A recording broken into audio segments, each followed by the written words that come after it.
Students, আমি তোমাদের প্রিয় তুষার স্যার। স্টুডেন্টস, তোমাদের প্রতিদিনের মতো সন্ধ্যে 8টায় যে আমাদের ক্লাস চলছিল তার পরবর্তী ক্লাসে চলে এসেছি, যেখানে আমাদের আজকে আলোচনা পর্বটা থাকবে ব্রিটিশ ভারতের যে সকল অর্থনৈতিক ব্যবস্থা তার যে সেকেন্ড পার্টটা নিয়ে। এর আগের দিন আমরা ফার্স্ট পার্ট করে দিয়েছি এবং এর আগে সমস্ত যে ডাব্লিউবি বা কলকাতা পুলিশের যে আমাদের ক্লাসগুলো চলছিল তার সমস্ত লিঙ্ক ডিসক্রিপশন বক্সে রয়েছে।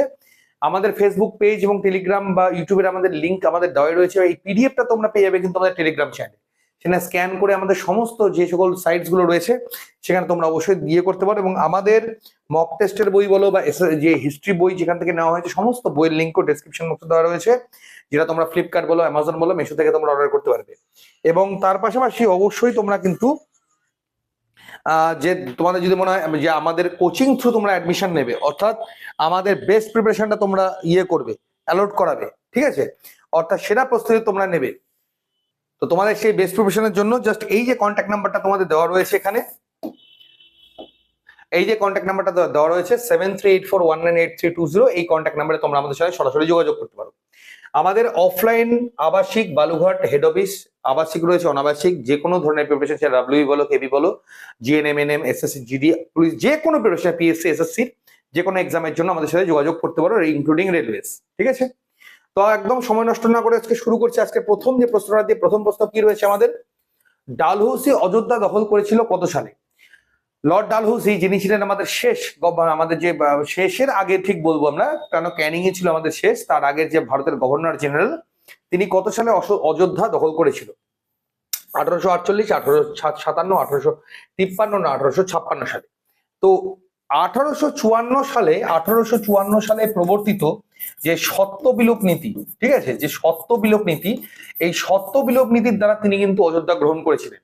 তো সেটা তিনি অধিগ্রহণ করেছিলেন, যেটা শুরু হয়েছিল 1854-তে, সেটা 1856 সালে তিনি কিন্তু অযোধ্যা দখল করেছিলেন আর লর্ড ডালহৌসি। সেটা হলো আমাদের সত্য বিলোপ নীতি প্রয়োগের মধ্যে দিয়ে, ঠিক আছে। তো যে সকল আমি এক্সট্রা ইনফরমেশন গুলো স্টুডেন্টস তোমাদেরকে দিচ্ছি, অবশ্যই কিন্তু সেগুলো একবার করে নোট ডাউন করে নিও। এগুলো নোট ডাউন না করে নিলে পরে কিন্তু ডেটাগুলো তোমরা কিন্তু পাবে না। তো খাতা কলম নিয়ে অবশ্যই কিন্তু বসে থাকাটা তোমাদের জন্য ভীষণ জরুরি, ঠিক আছে। আচ্ছা, এবারে আমাদের এখানে ডেট যেগুলো ইম্পর্টেন্ট, যেমন 1857 সাল, 1857 সালে আমাদের মহাবিদ্রোহ সংগঠিত হয়েছিল, ঠিক আছে। এই মহাবিদ্রোহের সময় আমাদের যে ছিল দ্বিতীয় বাহাদুর শাহ, আমাদের শেষ যে মুঘল সাম্রাজ্যের রাজা ছিল, তিনি এটা লিড করেছিলেন। এবং এই সময় ভাইসরয় পরবর্তী এই সময়কালীন যিনি ছিলেন ইংরেজদের দিক থেকে, সেটা ছিল লর্ড ক্যানিং। তিনি ছিলেন ভারতের শেষ আমাদের গভর্নর জেনারেল প্লাস প্রথম ভাইসরয়, ঠিক আছে। তো এগুলো আমাদের পরীক্ষার জন্য কিন্তু ভীষণই গুরুত্বপূর্ণ। অলরেডি আমাদের এই প্রশ্ন চলেই এসছে, যে প্রশ্ন যেটা আমি তোমাদের আলোচনা করলাম, যে ভারতের প্রথম গভর্নর জেনারেল কে ছিলেন, ঠিক আছে। তো এখানে আমাদের যে অপশনস গুলো রয়েছে স্টুডেন্ট, সেই অপশনস গুলো কিন্তু তোমার জন্য ভীষণই গুরুত্বপূর্ণ। হ্যাঁ, তো আমাদের অপশনস গুলো কি রয়েছে এক নজরে দেখে নাও।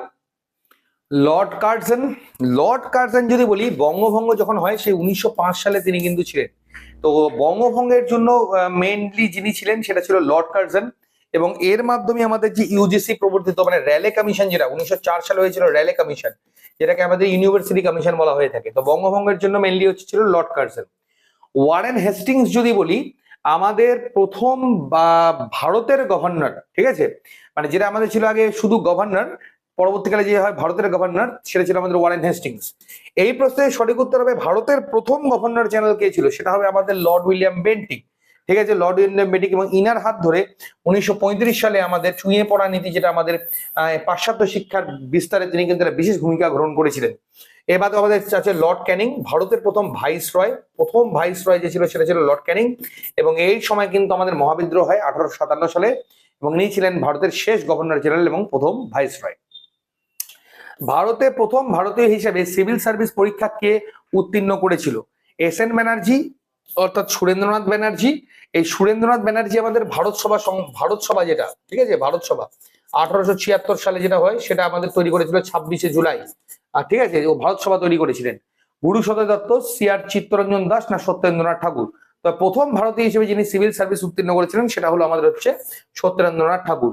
এই সকল প্রশ্ন এবং এই রিলেটেড যাবতীয় ইনফরমেশন গুলো আমাদের বইয়ে কিন্তু পরপর দেওয়াই রয়েছে, মানে এক্সট্রা ইনফরমেশন গুলো। এগুলোর জন্য আমাদের বইটা তোমরা নিয়ে বাড়িতে বেশি নিতে পারো। আর আমাদের যারা কোচিং এ অ্যাডমিশন নেবে তাদের জন্য এই বইগুলো কিন্তু সম্পূর্ণ বিনামূল্যেই থেকে থাকে। ওকে, নেক্সট কোশ্চেনে গিয়ে যাবো। পরবর্তী প্রশ্ন কি রয়েছে, মাদ্রাজের আওতারি বন্দোবস্তের সঙ্গে কে যুক্ত ছিল? তোমাদের জন্য আজকে প্রথম প্রশ্ন, রাউতারি বন্দোবস্ত কত সালে প্রবর্তিত হয়? এই প্রশ্ন তোমরা উত্তর আমায় কমেন্ট সেকশনে জানাবে। কত সালে রাউতারি বন্দোবস্ত প্রবর্তিত হয়েছিল? তো আমাদের অপশন গুলো কি রয়েছে? Elphinstone, Thomas Munro, M.R. Bird না জন লরেন্স? ঠিক আছে, এর সঠিক উত্তর কি হবে? আমাদের রাউতারি বন্দোবস্ত যেটা করেছিল, প্রবর্তন করেছিল, সেটা করেছিল হচ্ছে টমাস মুনরো। অপশন বি হলো আমার হ্যানকার right answer. Very very important question. বাংলায় দ্বৈত শাসন ব্যবস্থার প্রবর্তক কে ছিল? স্টুডেন্টস, দ্বৈত শাসন ব্যবস্থাটা কি আগে একবার জেনে নাও। মানে একজন রাজা থাকবে, কিন্তু ভারতের রাজাই থাকছে, কিন্তু তাকে পরিচালনা করবে একজন ব্রিটিশ। ঠিক আছে, এই ধরনের প্রথা কে প্রবর্তন করেছিল? Warren Hastings, Robert Clive, Lord Cornwallis? তো রাইট অ্যান্সার হবে আমাদের হচ্ছে রবার্ট ক্লাইভ। রবার্ট ক্লাইভ পলাশির যুদ্ধের পরে, অর্থাৎ আমি এই গল্পটা দিচ্ছি তোমাদের 1757 সালের ঘটনা বলছি, যখন ভারতের গভর্নর হিসেবে তিনি নিযুক্ত হন, সেই সময় রবার্ট ক্লাইভ পলাশি যুদ্ধে জয়লাভের পরে তিনি কিন্তু ভারতের দ্বৈত শাসন ব্যবস্থা প্রবর্তন করে। রাজা ভারতীয় থাকে, কিন্তু তাকে সম্পূর্ণরূপে পরিচালনা করে থাকতো রবার্ট ক্লাইভ। আর লর্ড কর্নওয়ালিস যদি বলি, লর্ড কর্নওয়ালিস কিন্তু চিরস্থায়ী বন্দোবস্তের প্রবক্তা ছিলেন, সেটা করেছিল আমাদের 1793 সালে। এবারেও আমাদের পুলিশ সার্ভিসের জনক কাকে বলা হয়? সেটা কিন্তু কর্নওয়ালিসকে বলা হয়, এবং সিভিল সার্ভিসের জনকও কিন্তু তাকেই বলা হয়ে থাকে। ভারতের দাস প্রথার অবসান কে করেছিল? মানে দাস প্রথাটাকে সম্পূর্ণরূপে নির্মূল কে করেছিল? আমাদের অপশনস আমাদের কি রয়েছে? আমাদের এখানে অপশনস গুলো রয়েছে Lord William Bentinck, Lord Ellenborough, Lord Amherst না লর্ড অকল্যান্ড? তো রাইট অ্যান্সার হবে লর্ড এলেনবেরো। এটা ভেরি ইম্পর্টেন্ট। ইনার নামের সঙ্গে একটা জিনিসই যুক্ত আছে যেটা পরীক্ষায় এসে থাকে, সেটা হলো দাস প্রথার অবসান আমাদের কে করেছে। ঠিক আছে ডিয়ার স্টুডেন্টস, আমাদের কোচিং সেন্টার সম্পর্কে সমস্ত ইনফরমেশন কিন্তু পিডিএফটাতে পেয়ে যাবে। আমাদের কোন কোন কোর্সেস হয়ে থাকে, এবারেও সমস্ত কোর্স করা হয়ে থাকে। আবাসিকের ব্যবস্থা, আবাসিকের কি কি ফ্যাসিলিটিস রয়েছে, সব অনলাইন অফলাইন সমস্ত ব্যবস্থা, খরচ থেকে শুরু করে সব এখানে দেওয়া রয়েছে। এই পিডিএফটা তোমরা টেলিগ্রাম থেকে নিয়ে নিতে পারবে, নিয়ে তোমরা কিন্তু অবশ্যই একবার দেখে নেবে। আমাদের কোচিং এ যারা যারা প্রিপারেশন নিয়ে সেরা প্রস্তুতি নিয়ে বছর খানেকের মধ্যে নিজের জন্য একটা চাকরি কনফার্ম করতে আইছো, তারা দেরি না করে আমাদের যে কন্ট্যাক্ট নাম্বার রয়েছে, কন্ট্যাক্ট নাম্বারে তোমরা কিন্তু যোগাযোগ করে নিতে পারবে। ঠিক আছে, তো নেক্সট কোশ্চেন কি রয়েছে? ভারতের পূর্ত বিভাগের জনক কাকে বলা হয়? পিডব্লিউডি তোমরা জানো, যেটা পাবলিক ওয়ার্ক ডিপার্টমেন্ট যেটা আর কি। ঠিক আছে, সে পূর্ত বিভাগটাকে কে তৈরি করেছিল? ঠিক আছে, তো অপশন আমাদের কি রয়েছে? লর্ড ক্যানিং। আমি অলরেডি কিন্তু লর্ড ক্যানিং সম্পর্কে আমি কিন্তু অলরেডি তোমাদেরকে ডিটেলস আমি দিয়ে দিলাম। লর্ড মেও, মেও মানে আমার মেও, যদি লর্ড মেও সম্পর্কে আমরা বলি, জনগণনা যেটা সেন্সাস বর্তমানে হচ্ছে না, এই জনগণনা যদি শুরু হয়েছিল রিপনের আমল থেকে, কিন্তু জনগণনার মানে ধারণাটা এটা কিন্তু লর্ড মেও দিয়েছিল। নেক্সট লর্ড অকল্যান্ড না লর্ড ডালহৌসি? তো রাইট অ্যান্সার আমাদের হচ্ছে পিডব্লিউডি ডিপার্টমেন্টে যেটা করেছিল সেটা করেছিল লর্ড ডালহৌসি। লর্ড ডালহৌসি আমাদের পিডব্লিউ ডিপার্টমেন্ট করেছিল। এবারেও আমাদের 1853 সালে যদি বলা হয়, 1853 সালে তার আমলে কিন্তু প্রথম রেল ব্যবস্থা শুরু হয়েছিল। সেটা আমাদের প্রথম রেলপথ যেটা হয়েছিল সেটা ছিল মুম্বাই থেকে থানে পর্যন্ত। নেক্সট কোশ্চেন, রানী ভিক্টোরিয়াকে ক্রাউন অফ ইন্ডিয়া রূপে কে ঘোষণা করেছিল? Lord Wellesley, Lord Canning, Lord Lytton না লর্ড রিপন? তো আমাদের এটা ঘটনা বলছি আমি 1858 সালের। তো তোমরা একটু আগে আলোচনা করলাম 1857 সালে লর্ড ক্যানিং এর নেতৃত্বে আমাদের মহাবিদ্রোহ বিজয় লাভ করে, তারপরে তিনি ভাইসরয় উপাধি পান। তারপরে তিনি কিন্তু 1858 সালে মহারানীর ঘোষণাপত্র অনুযায়ী লর্ড ক্যানিং রানী ভিক্টোরিয়াকে ক্রাউন অফ ইন্ডিয়া রূপে ঘোষণা করেছিলেন। তো অপশন বি হবে আমার এটা রাইট অ্যান্সার। নরবলি প্রথা নিষিদ্ধ কে করেছিল? দেখো, নরবলি প্রথাটা কিন্তু আমাদের তখন অব্দি প্রচলিত ছিল। ঠিক আছে, মানুষ বলি দেওয়ার ঘটনাটা, তো সেটা কিন্তু সম্পূর্ণ নিষিদ্ধ কে করেছিল? তো আমরা অলরেডি এটা সম্পর্কে বলে দিলাম, লর্ড উইলিয়াম বেন্টিক, লর্ড মেও, লর্ড ক্যানিং। লর্ড লিটন যদি বলা হয়, ইনি আমাদের হচ্ছে সংবাদপত্র নিষিদ্ধ করে দেওয়া বা অন্যান্য যে সকল বিষয়গুলো, মানে আমাদের এক কথা তিনি খুব একটা ভারতের দিক থেকে মানে ভালো ছিলেন না, এরা কেউই ছিল না, তাদের মধ্যে অনেকটাই খারাপ তিনি চাইতেন ভারত এবং নিজেদের স্বার্থে সবই করতেন লর্ড লিটন। যাই হোক, এই নরবলি প্রথা যেটা আছে, নরবলি প্রথাকে নিষিদ্ধ করেছিল হচ্ছে লর্ড উইলিয়াম বেন্টিক। অর্থাৎ অপশন এ হলো আমার এখানকার হবে রাইট অ্যান্সার। ক্লিয়ার? উত্তরগুলো স্টুডেন্টস কিন্তু আমার সাথে সাথে দেওয়ার তোমরাও চেষ্টা করো, হ্যাঁ, তাতে করে তোমাদের প্রিপারেশনটা কিন্তু ঠিকঠাক একটা জায়গায় চলে আসবে। পরবর্তী প্রশ্ন কি বলেছে? ব্রিটিশ ইস্ট ইন্ডিয়া কোম্পানির কর্মচারীদের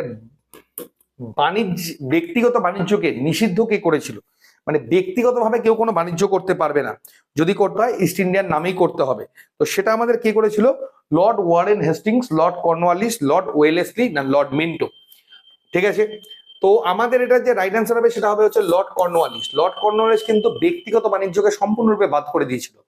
লর্ড মিন্টো যে ছিল, এটা 1909 সালের ঘটনা বলছি আমি। এই সময় কিন্তু ভারতবর্ষে প্রথমবারের জন্য কিন্তু হিন্দু মুসলমানদের জন্য আলাদা ভোটের ব্যবস্থা করা হয়ে থাকে। ঠিক আছে, মরলে মিন্টো সংস্কারের মধ্যে। তো মরলে ওই সময়কার আমাদের ছিল ভারত সচিব, মিন্টো ছিল আমাদের হচ্ছে ভাইসরয়। বোর্ড অফ ট্রেড কে গঠন করেছিল লর্ড ওয়েলেসলি, লর্ড জন শোর, লর্ড মিন্টো না ওয়ারেন হেস্টিংস? তো আমাদের যে 41 নম্বর প্রশ্নটা রয়েছে সঠিক উত্তর কি হবে? বোর্ড অফ ট্রেড যেটা গঠন করেছিল সেটা করেছিল আমাদের হচ্ছে ওয়ারেন হেস্টিংস। অলরেডি সম্পর্কে আমি ডিসকাস করে দিয়েছি। ঠিক আছে, very very important question, very very important date. এই ডেটটা আমি অবশ্যই বলে দেবো, কারণ এখানে আলোচনার কিছু আছে আমার। বলেছে কার শাসনকালে ভারতের রাজধানী কলকাতা থেকে দিল্লিতে স্থানান্তরিত হয়? সালটা হলো 1911। এই সময় কিন্তু অনেকগুলো ঘটনা ঘটে, 3টে ঘটনা মেনলি ঘটে, এবং 100% শিওর দিয়ে বলছি এবছরে কোনো না কোনো পরীক্ষায় 3টে ঘটনার মধ্যে একটা, দুটো বা 3টে তোমরা পাবে। দিল্লি থেকে কলকাতায় স্থানান্তরিত হয় রাজ্য, যেটা বর্তমানে আমাদের রাজধানী রয়েছে দিল্লি, সেটা 1911 সাল থেকে হয়। এটা আমাদের একটা ঘটনা তো গেলই। সেকেন্ড ঘটনা হলো বঙ্গভঙ্গ যেটা চালু হয়েছিল আমাদের হলো 1905 সালে। এটা কিন্তু তোমাদের হচ্ছে 1911 সালে এটা সম্পূর্ণরূপে নিষিদ্ধ হয়ে যায়। এবং ভারতের তোমাদের কংগ্রেসের অধিবেশনে প্রথমবারের জন্য, ঠিক আছে, বিষান নারায়ণ ধর ছিল ওই সময়, বিষান নারায়ণ ধর এই সময়কার আমাদের সভাপতি ছিল কংগ্রেসের। ইনার আমলে ভারতবর্ষে প্রথমবারের জন্য জনগণ মন যে গানটা, সেটা কিন্তু কংগ্রেসের অধিবেশনে গাওয়া হলো 1911 সালে। তো এই তিনটার জন্য খুবই গুরুত্বপূর্ণ। এই সময়কার আমাদের যদি বলা হয় যে ভাইসরয় কে ছিল, সেটা ছিল আমাদের হচ্ছে Lord Hardings two. Lord Hardings two হবে আমার একটা রাইট অ্যান্সার। আর লর্ড চেমস্ফোর্ড যে আছে, লর্ড চেমস্ফোর্ডের শাসনকাল যদি আমি বলি, সেটা ছিল 1919 সাল। এবং 1919 সালটাও কিন্তু পরীক্ষার জন্য ভীষণ গুরুত্বপূর্ণ, কারণ রাওলাট ট্যাক্ট আমাদের এই সময় হয়েছিল। মন্টেগু চেমস্ফোর্ড যে সংস্কারটা, সেইটাও কিন্তু এই সময় আনা হয়। ঠিক আছে, পরবর্তী প্রশ্নে গিয়ে যাবো। পরবর্তী প্রশ্ন কি রয়েছে দেখে নাও।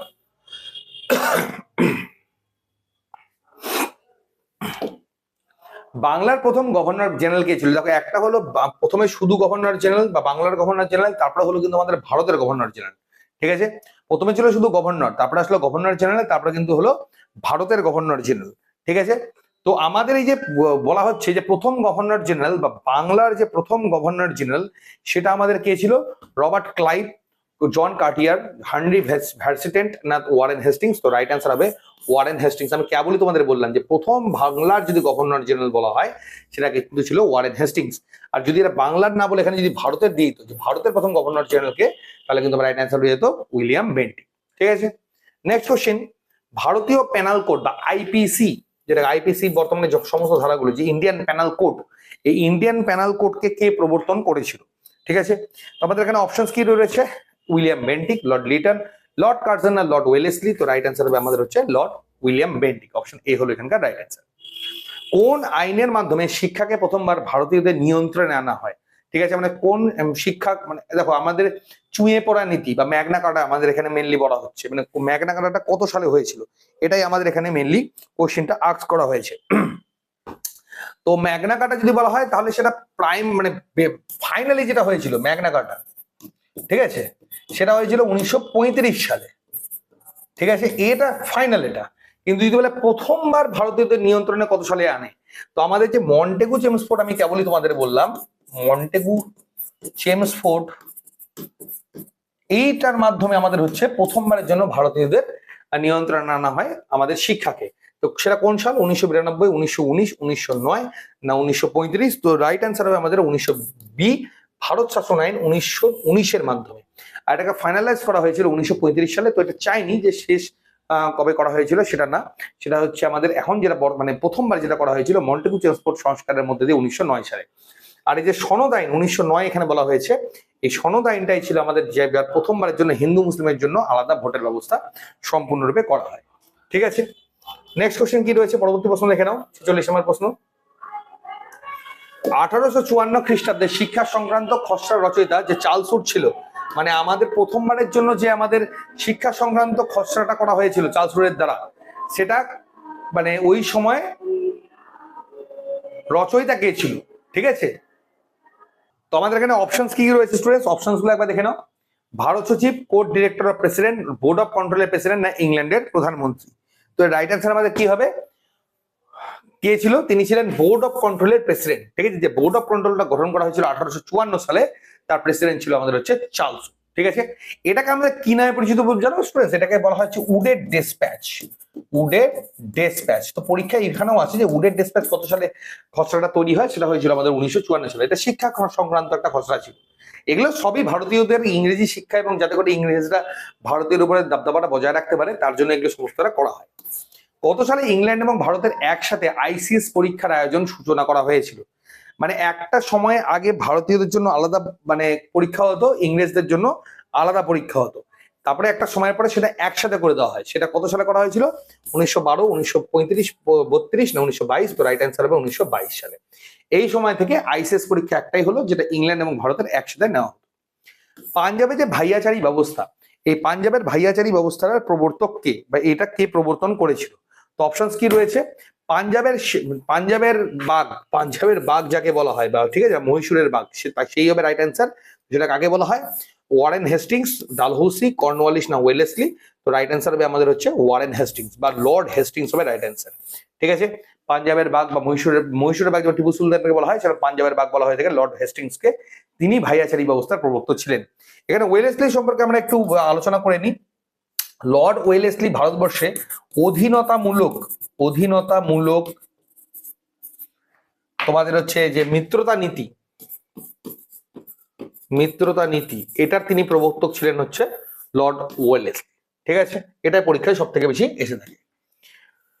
পরবর্তী প্রশ্ন কি রয়েছে দেখে নাও। বলেছে কোন আইন অনুসারে বাংলার গভর্নর জেনারেল ভারতের গভর্নর জেনারেলে পরিণত হয়? মানে বাংলার গভর্নর, একটু আগে বললাম বাংলার গভর্নর জেনারেল হেস্টিংস যেটা ছিল সেটা কি ভারতের গভর্নর জেনারেল অর্থাৎ লর্ড উইলিয়াম বেন্টিকে রূপান্তরিত হয়? সেটা কোন আইন বলে?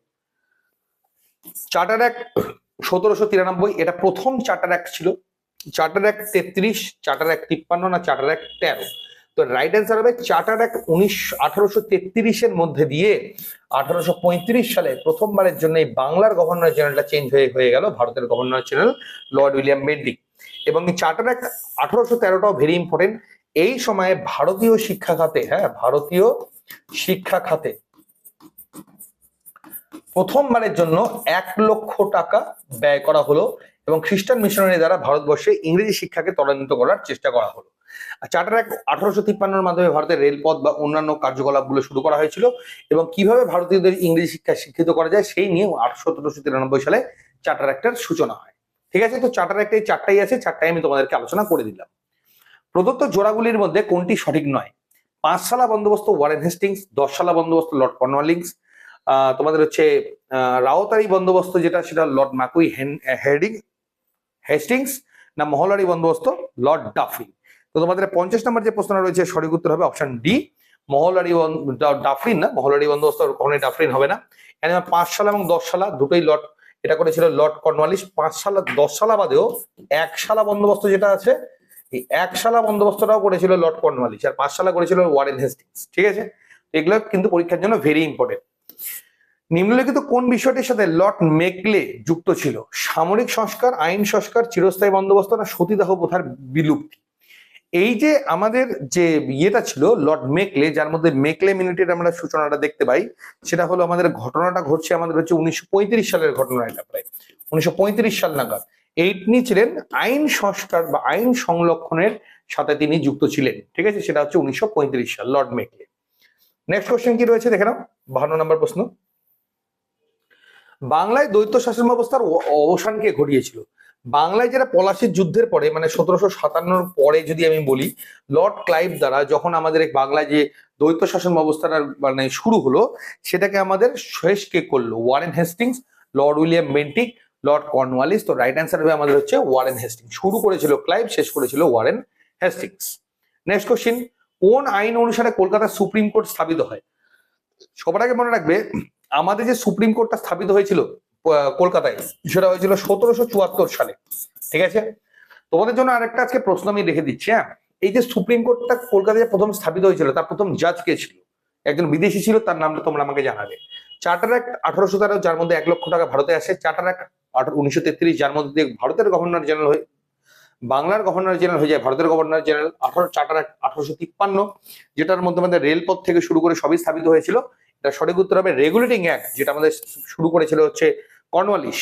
সেই রেগুলেটিং অ্যাক্টের মধ্যে দিয়ে, যেটা 1773 সালে হয়েছিল, তার মধ্যে দিয়ে কলকাতায় ভারতে প্রথমবারের জন্য সুপ্রিম কোর্ট স্থাপিত হয় 1774 সালে। সো অপশন সি হচ্ছে আমার এখানকার রাইট অ্যান্সার। নিম্নলিখিত কোন আইনে ভারতে একটি যুক্তরাষ্ট্র গঠনের কথা বলা হয়? ভারত শাসন আইন 1909, এর মধ্যে দিয়ে হিন্দু মুসলমান আলাদা করে ভোটের ব্যবস্থা করা হয়। ভারত শাসন আইন 1919, এর মধ্যে শিক্ষা সংক্রান্ত আলোচনা করা হয়। ভারত শাসন আইন 1935, যেটা হচ্ছে আমার হ্যান্ডকার হবে সঠিক উত্তর। ভারতের যে যুক্তরাষ্ট্রীয় কাঠামো বর্তমানে যেটা আমাদের ইংল্যান্ডের মতো করে করা রয়েছে, যুক্তরাষ্ট্র বলতে সমস্ত রাজ্য মিলে একটা দেশ, ঠিক আছে? এই যে কাঠামোটা, এই কাঠামোটা তৈরি করা হয়েছিল ভারত শাসন আইন 1935 দ্বারা। সো অপশন সি হবে আমার হ্যান্ডকার right answer. Clear? Next question কি রয়েছে আমাদের? 55 নম্বর প্রশ্নে গিয়ে যাবো। বলেছে নিম্নলিখিত কোন জোড়াটি সঠিক নয়? ভারত শাসন আইন 1858, ঠিক আছে, এটা হলো আমাদের দ্বৈত শাসন। ভারত শাসন 1900 প্রাদেশিক স্বায়ত্ত শাসন। মর্লে মিন্টো সংস্কার, পৃথক ইলেকট্রাল, না মাউন্ট ব্যাটেন পরিকল্পনা, ভারত বিভাজন। তো ভারত শাসন আইন যেটা 1858, এর মধ্যে দিয়ে কিন্তু আমাদের দ্বৈত শাসন ব্যবস্থা যেটা, সেটা কিন্তু শুরু হয়নি। আমাদের যেটা দ্বৈত শাসন ব্যবস্থা যেটা শুরু হয়েছিল সেটা কিন্তু আমাদের 1757, যেটা আমাদের পলাশির যুদ্ধ হয় ঠিক তারপরে 1758 ধরতে পারো। আর ভারত শাসন আইন যেটা ছিল এর মধ্যে দিয়ে আমাদের ভাইসরয় যে পদটা, বা আমাদের ইংল্যান্ডের প্রধানমন্ত্রী, মানে ইংল্যান্ডের যে স্বায়ত্ত শাসন, সেটা আমাদের শুরু হলো। বাকি 1935 প্রাদেশিক স্বায়ত্ত শাসন, মর্লে মিন্টো সংস্কার 1909 সালে যেটা হলো, পৃথক ইলেকট্রাল, হিন্দু মুসলিম আলাদা ভোট, আর মাউন্ট ব্যাটেন পরিকল্পনা যেটা হয়েছিল আমাদের 1947 সালে, মানে আমাদের ভারত বিভাজন, ভারত পাকিস্তান যেটা ভাগ হলো। নিম্নলিখিত কোন আইনের মাধ্যমে কেন্দ্রীয় আইনসভাকে দ্বিকক্ষ বিশিষ্ট? আমাদের দ্বিকক্ষ বিশিষ্ট বলতে কোন কোন কক্ষের কথা বলা হয়েছে? একটা হলো রাজ্যসভা, একটা হলো আমাদের লোকসভা, ঠিক আছে? শক্তিশালী লোকসভা নিম্নকক্ষ, আর রাজ্যসভা উচ্চকক্ষ। তো এটা করা হলো 1909 ভারত শাসন আইন। ভারত শাসন আইন 1935, ভারত শাসন আইন 1858, না চার্টার অ্যাক্ট 1935। তো রাইট অ্যান্সার ভারত শাসন আইন 1935 এর মধ্যে দিয়ে। ভারতীয় বিশ্ববিদ্যালয় আইন যেটা পাস হয় কত সালে? এটা আমাদের লর্ড কার্জনের আমলে এটা হয়েছিল, র্যালে কমিশনের মধ্যে। এর জন্য ছিল আমাদের হচ্ছে লর্ড কার্জন, র্যালে কমিশনের মধ্যে যেটা সংস্কার করা হয় 1904 খ্রিস্টাব্দে, 1910, 1912 না 1909, যেটা হয়েছিল আমাদের হচ্ছে 1904 খ্রিস্টাব্দে। সো অপশন এ হলো আমার হ্যান্ডকার হবে রাইট অ্যান্সার। স্টুডেন্টস, ভিডিওগুলো কিন্তু শেয়ার করতে ভুলো না স্টুডেন্টস, কাইন্ডলি। হ্যাঁ, ভিডিওগুলো অবশ্যই শেয়ার করো, যাতে করে তোমাদের পাশাপাশি আরো দুজন যদি উপকৃত হয় এবং একসাথে আমরা অনেকে ক্লাসগুলো অবশ্যই করতে পারি। যখন সাইমন কমিশন নিযুক্ত হয়, সাইমন কমিশন যেটা তৈরি হয়েছিল 1927 সালে, আর ভারতে এসেছিল হচ্ছে 1928 সালে বোম্বেতে প্রথম। তো এই নিযুক্ত হয় কারণ ভারতের ভাইসরয় কে ছিল, মানে ওই সময়কার ভাইসরয় কে ছিল? লর্ড আরউইন, লর্ড লিনলিথগো, তোমাদের লর্ড মেও, না তোমাদের হচ্ছে মাউন্ট ব্যাটেন। তো আমাদের 58 নম্বর প্রশ্নের আমাদের সঠিক উত্তরটা কি হবে? Option A, Lord Irwin. এই সময় ছিল হচ্ছে গান্ধী আরউইন চুক্তি, তোমরা নিশ্চয়ই নাম শুনেছো, যেটা গান্ধীর সঙ্গে চুক্তি হয়েছিল 1932 সালে, সরি 1931 সালে গান্ধী আরউইন চুক্তি। এই সেই আরউইন যে ওই সময় ভাইসরয় হিসেবে নিযুক্ত ছিল। ভারতের মূলধন বিনিয়োগ পর্বে কি হয়েছিল? রেলপথ নির্মিত হয়েছিল, ভারতের কুটির শিল্প সম্পূর্ণরূপে অবহেলিত হয়ে গেছিল, গ্যারান্টি প্রথা দ্বারা কোম্পানিগুলো প্রচুর অর্থ লাভ করে, না ওপরের সবকটি? তো স্বাভাবিকভাবে সবগুলোই হয়েছিল। এই মূলধন বিনিয়োগ পর্ব মানে আমি তোমাদের গল্প বলছি 1857 সালে, ঠিক তার পরের গল্প বলছি। এই সময় রেলপথ নির্মাণ থেকে শুরু করে কুটির শিল্প, প্রচুর শিল্পে মানে ইংল্যান্ড বিশাল লাভ করেছিল, ভারত থেকে প্রচুর জিনিস কিন্তু চলে গেছিল বিদেশে। চিরস্থায়ী বন্দোবস্ত প্রবর্তনের সময় বোর্ড অফ রেভিনিউ এর প্রেসিডেন্ট কে ছিল? তো বোর্ড অফ রেভিনিউ এর প্রেসিডেন্ট সম্পর্কে আমরা একটু আগেই বললাম, জন শোর্ট, চার্লস নেপিয়ার, ঠিক আছে, স্যার ডেনিসন, না আর এম বার্ট? তো আমাদের রাইট অ্যান্সার কি হবে? অপশন এ, তোমাদের হলো স্যার জন শোর্ট ছিল বোর্ড অফ রেভিনিউ এর প্রেসিডেন্ট। এটা আমি বলছি চিরস্থায়ী বন্দোবস্ত 1793 ঘটনা, যেটা প্রবর্তন করেছিল আমাদের হচ্ছে লর্ড কর্নওয়ালিস। এই সময় বোর্ড অফ প্রেসিডেন্টসের যে বোর্ড অফ রেভিনিউ প্রেসিডেন্ট ছিল সেটা ছিল স্যার জন শোর। অপশন এ হলো রাইট অ্যান্সার।